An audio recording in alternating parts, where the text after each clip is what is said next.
नमस्कार दोस्तों, प्राचीन बिहार के इतिहास का ये लास्ट वीडियो है। इसमें शुंग वंश, कन्नौ वंश, कुषाण वंश, गुप्त वंश एवं पाल वंश से संबंधित सारे इंपॉर्टेंट जानकारी को डिस्कस किया गया है। ये आपके वीडियो नंबर 4 है, ठीक है।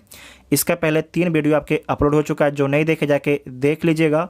प्लेलिस्ट में वीडियो आपको मिल जाएगा और इसका पीडीएफ आज टेलीग्राम ग्रुप पर अपलोड कर दिया जाएगा, तो आप लोग टेलीग्राम ग्रुप ज्वाइन कर सकते हैं।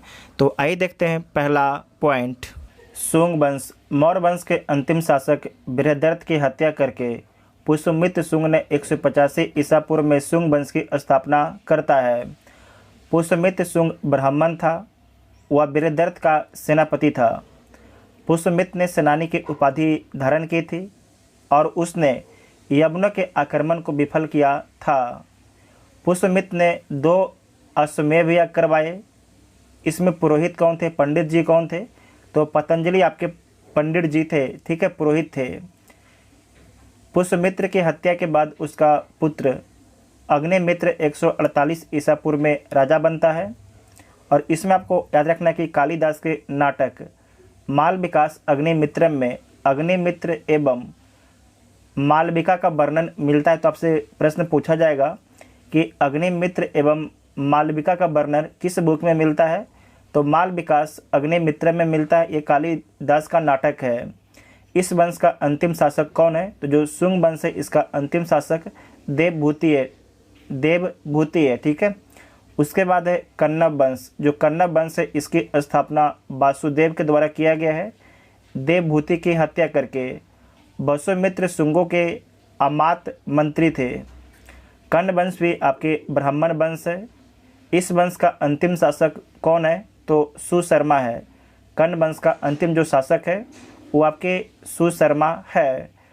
सातवाहन वंश का संस्थापक सिमुख है, याद रखिएगा। और सिमुख ने जो है सुशर्मा की हत्या करके कन्नव वंश का अंत कर दिया। बहुत ही इंपॉर्टेंट पॉइंट है। सातवाहन वंश के संस्थापक कौन है? सिमुख है। और सिमुख के द्वारा ही जो है सुशर्मा की हत्या करके कर्ण वंश का अंत किया जाता है, कन्नव वंश का अंत किया जाता है। नेक्स्ट पॉइंट है कुषाण वंश। कुषाण वंश के बारे में समझिएगा। भारत आने वाले विदेशियों में कुषाण सबसे अंतिम थे। विदेशियों के आने के क्रम इस प्रकार है। तो हिंदू, यूनानी, दूसरा में शक, तीसरा पहलव और चौथा आपके कुषाण है। इसे याद रखिएगा इस प्रकार कि हिंद यूनानी भारत में जो है क्या खाने के लिए आते हैं? शक्कर खाने के लिए आते हैं, चीनी खाने के लिए आते हैं, ताकि हम पहलवान हो जाएं। लेकिन जब वो चीनी खाते हैं तो पहलवान की जगह पर वो क्या हो जाते हैं? कुपोषित हो जाते हैं, ठीक है, कुपोषित हो जाते हैं। इस प्रकार से इसे याद रखिएगा कि हिंद यूनानी भारत में शक्कर खाने के लिए आते हैं ताकि हम पहलवान हो जाएं। लेकिन जब भारत में आते हैं, जब शक्कर ये खा लेते हैं तो इन्हें जो है कुपोषण हो जाता है, ठीक है। उसके बाद है कि कुषाण जो है चीन के यूची या तोखरी जाति से संबंधित है। बहुत ही इंपॉर्टेंट पॉइंट है। जो कुषाण है चीन के यूची या तोखरी जाति से संबंधित है। कुषाण वंश का संस्थापक कौन है? तो कुजुल कडफिसेस कुषाण वंश का संस्थापक है। और इस वंश का सबसे जो प्रमुख शासक है वो आपके कनिष्क है, ठीक है। कनिष्क सबसे इम्पोर्टेंट शासक है।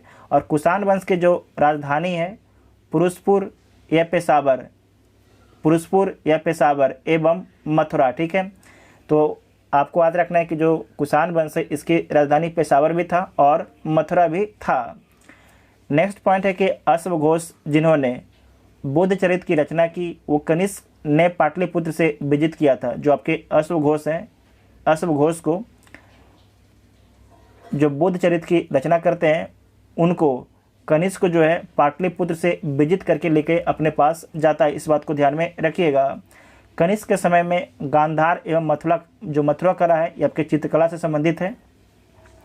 तो कनिष्क के समय में गांधार एवं जो मथुरा कला है बहुत ही विकसित हुआ था। कनिष्क ने चौथी बौद्ध संगति का आयोजन कुंडलबन कश्मीर में करवाया था। कनिष्क ने 78 ईस्वी में राजा बनने के अवसर पर शक संवत चलवाया। तो आपसे पूछा जाता है कि जो शक संवत कब चलवाया गया था? तो 78 ईस्वी में चलवाया गया था और कनिष्क के द्वारा चलवाया गया था। कनिष्क के समय सिल्क मार्ग पर कुषाणों का अधिपत्य कायम था। नेक्स्ट पॉइंट है गुप्त वंश के बारे में समझिएगा। गुप्त वंश की स्थापना श्रीगुप्त के द्वारा किया गया है और जो श्रीगुप्त हैं इनका शासनकाल 240 ईस्वी से 280 ईस्वी तक इनका शासनकाल रहता है।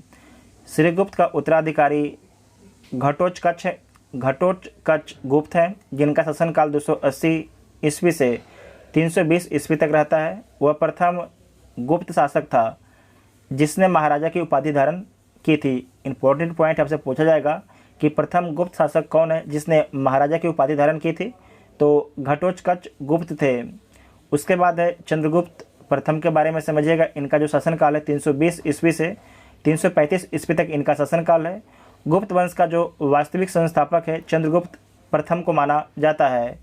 इन्होंने 320 ईस्वी में गुप्त संवत चलवाया था। आपसे पूछा जाता है कि जो गुप्त संवत है किसके द्वारा चलवाया गया था, तो चंद्रगुप्त प्रथम के द्वारा चलवाया गया था। 320 ईस्वी में चलवाया गया था।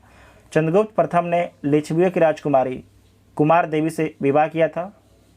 वह प्रथम गुप्त शासक था जिसने महाराजा धीराज की उपाधि धारण की थी। इंपॉर्टेंट पॉइंट है यहाँ पर था महाराजा, अब आ गया महाराजा धीराज की उपाधि पहली बार किसके द्वारा धारण किया गया था, तो चंद्रगुप्त प्रथम के द्वारा धारण किया गया था। उसके बाद समझिए समुद्रगुप्त के बारे में। इसका शासनकाल 335 ईस्वी से 375 ईस्वी तक इनका शासनकाल रहता है। इतिहासकार स्मिथ के बारे में याद रखिएगा। इतिहासकार स्मिथ ने समुद्रगुप्त को भारत का नेपोलियन कहकर संबोधित किया। तो आपसे पूछा जाएगा कि समुद्रगुप्त को भारत का नेपोलियन कहकर किसके द्वारा संबोधन किया गया था, तो स्मिथ के द्वारा संबोधन किया गया था। समुद्रगुप्त ने पराक्रम, अप्रतिरथ आदि की उपाधि धारण की थी। समुद्रगुप्त के अभियानों की चर्चा हरिसेन द्वारा रचित प्रयाग प्रशस्ति से मिलती है। उसने उत्तरापथ के 9 राज्यों तथा दक्षिण भारत के 12 राज्यों को जीता था। समुद्रगुप्त को जो है कविराज भी बोला गया है। इंपॉर्टेंट पॉइंट है, आपसे पूछा जाएगा। समुद्रगुप्त को जो है कविराज भी बोला जाता है। नेक्स्ट पॉइंट है कि समुद्रगुप्त को उसके सिक्के पर बीना बजाते हुए दिखाया गया है। समुद्रगुप्त का दरबारी कवि हरिसेन था। समुद्रगुप्त वैष्णव धर्म को मानता था। समुद्रगुप्त द्वारा अश्वमेध यज्ञ कराने के प्रमाण आपके मिलते हैं। समुद्रगुप्त के बाद जो है 375 ईस्वी में रामगुप्त के राजा बनने का साक्ष्य मिलता है, लेकिन उसके अयोग्य होने के कारण जो है चंद्रगुप्त सेकेंड उनकी हत्या करके स्वयं राजा बन जाता है। इस बात को ध्यान में रखिएगा। चंद्रगुप्त द्वितीय के बारे में समझिएगा। इनका शासनकाल 375 ईस्वी से 415 ईस्वी तक रहता है। चंद्रगुप्त द्वितीय ने शकों को पराजित करके 389 ईस्वी में विक्रमादित्य की उपाधि धारण की थी। चंद्रगुप्त द्वितीय ने देवगुप्त, देवराज, देवश्री आदि की उपाधि भी धारण की थी।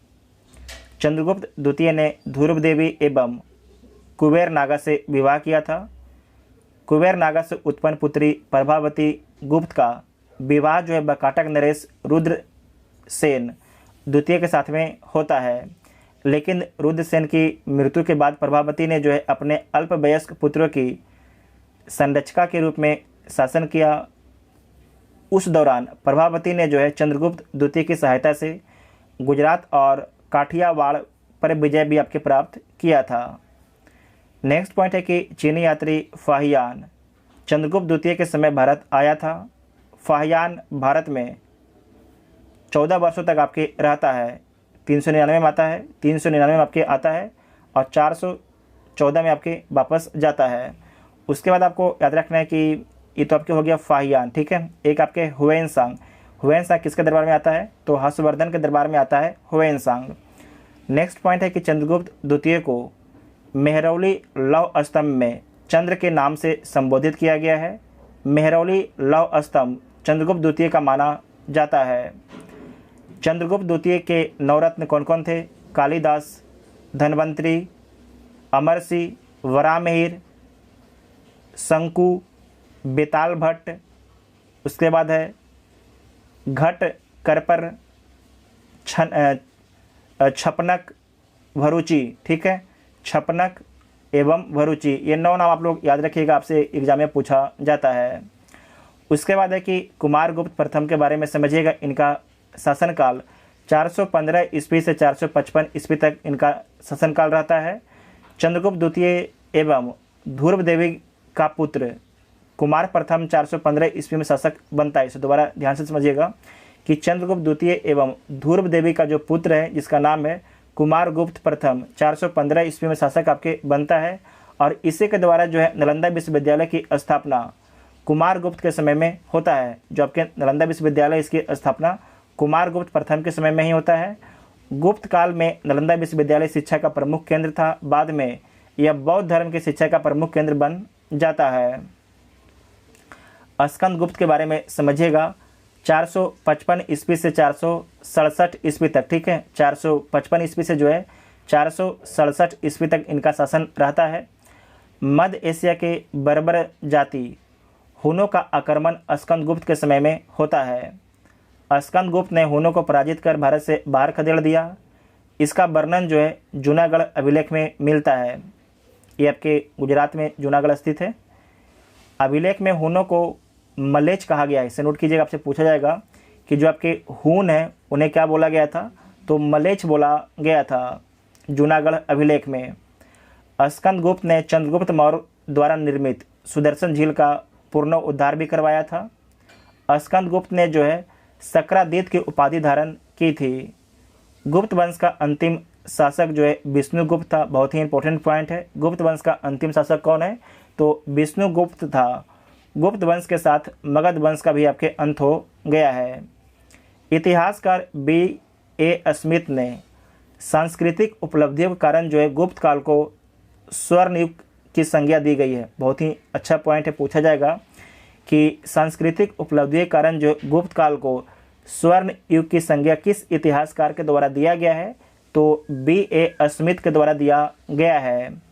उसके बाद है पाल वंश के बारे में समझिएगा। गुप्त वंश समाप्त हो गया, पाल वंश के बारे में समझिए। तो पाल वंश की स्थापना गोपाल के द्वारा किया गया है, 750 ईस्वी में किया गया है। गोपाल ने उदंतपुरी विश्वविद्यालय की स्थापना बिहार शरीफ में की थी। इस वंश का सबसे प्रमुख शासक आपके धर्मपाल है, ठीक है, धर्मपाल सबसे इंपॉर्टेंट शासक है। धर्मपाल ने विक्रमशिला विश्वविद्यालय भागलपुर की स्थापना करवाया था। उसके बाद नेक्स्ट पॉइंट है कि सोमपुर महाविहार वर्तमान में बांग्लादेश में स्थित है। इसे नोट कीजिएगा, आपसे पूछा जा सकता है कि जो सोमपुर महाविहार है ये कहाँ पर स्थित है, तो बांग्लादेश में स्थित है, ठीक है, वर्तमान में। तो सोमपुर महाविहार का निर्माण भी धर्मपाल के द्वारा करवाया गया था। धर्मपाल ने जो है त्रिपक्षीय संघर्ष में प्रतिहारों एवं राष्ट्रकूटों से आपके संघर्ष किया था। धर्मपाल प्रतिहार शासक वत्सराज से पराजित हुआ। बाद में धर्मपाल ने जो है राष्ट्रकूट शासक ध्रुव और प्रतिहार शासक वत्सराज को पराजित भी करता है, ठीक है। उसने कुछ समय के लिए कन्नौज पर भी आपके अधिकार करता है। इसे नोट कीजिएगा, बहुत ही इंपॉर्टेंट है। कौन करता है, तो धर्मपाल करता है। धर्मपाल ने उत्तरापथ स्वामी की उपाधि धारण करता है।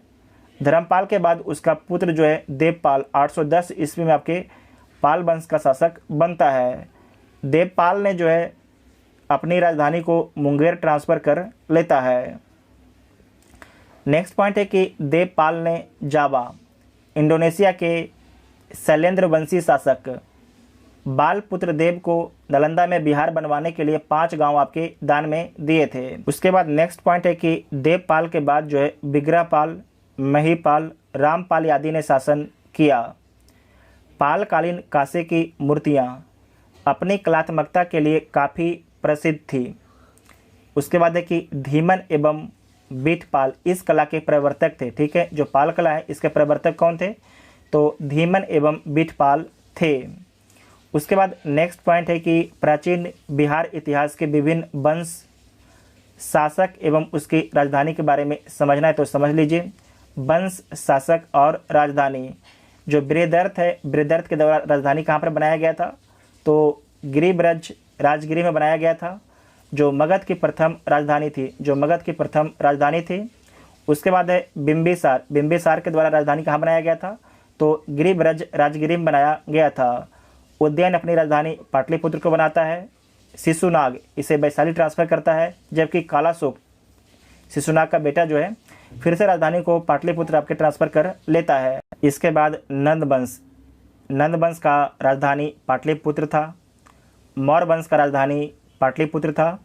कुषाण वंश इसकी राजधानी पुरुषपुर, पेशावर एवं मथुरा था।